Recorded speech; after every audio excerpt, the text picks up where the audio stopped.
today I'll be showing you how to make a Suncatcher using straws. So here goes. First of all, obviously you're going to need some straws. Now if you've got the ones with the bendy bit in it, we're going to cut these off. So you want to cut it off at the bendy part. And you can use those bits later on, so don't chuck them away yet.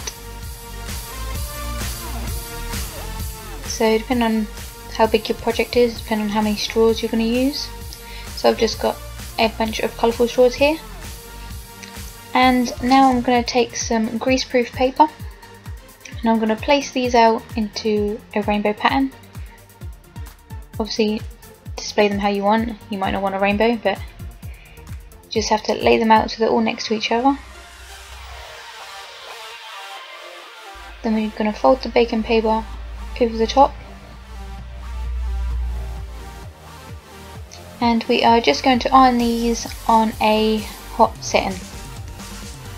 You just want to take the iron, gently press down and go backwards and forwards over it. It doesn't take long to melt. So this is actually a fairly quick project. Once you've done one side, flip it over and iron the other side as well, and then leave it to cool. Again, which doesn't take long.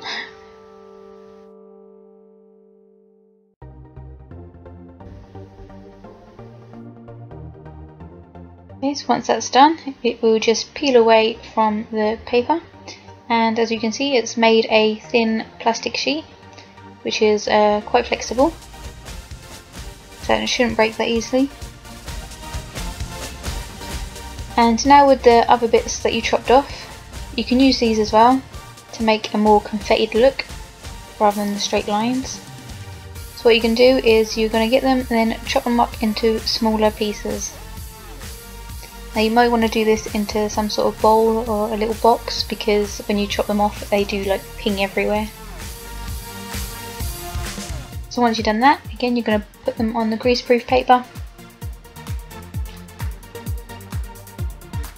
I'm going to just lay them all out as close as possible together,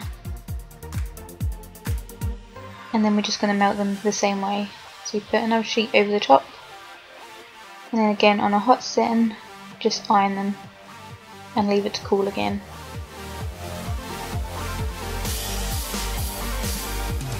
So this one doesn't actually make one full sheet, there'll be like little bits of holes in it because obviously it's like a confetti look. So there are going to be a few holes, but I think it gives it a bit of character.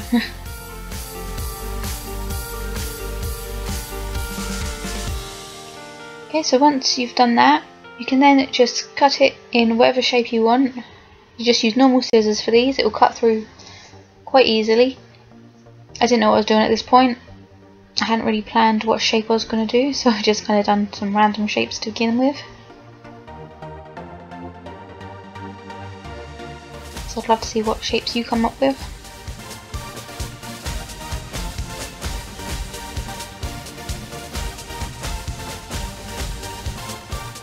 Once you've got a few pieces, you're going to then attach them together.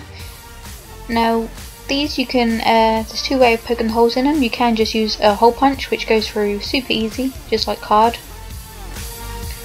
Or if you don't want to do it that way, or make smaller holes, you can get a large needle and just poke it through to make a little hole.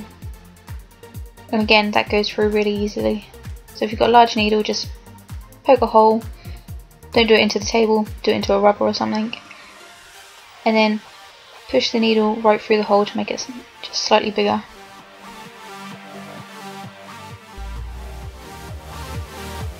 Okay, so then we're going to get a jump ring and we're going to put it through one of the holes at the bottom of this, because it's going to be the top bit of my thingy. And I put a hole at the top of this bit as well. I'm just going to attach those together and then close the jump ring. I'm going to do the same with the other end. Then all's left to do is to add a bit of string or thread so you can hang it up. And you're done. So I'd love to see how yours turn out. Have fun making your own, and thanks for watching. Bye!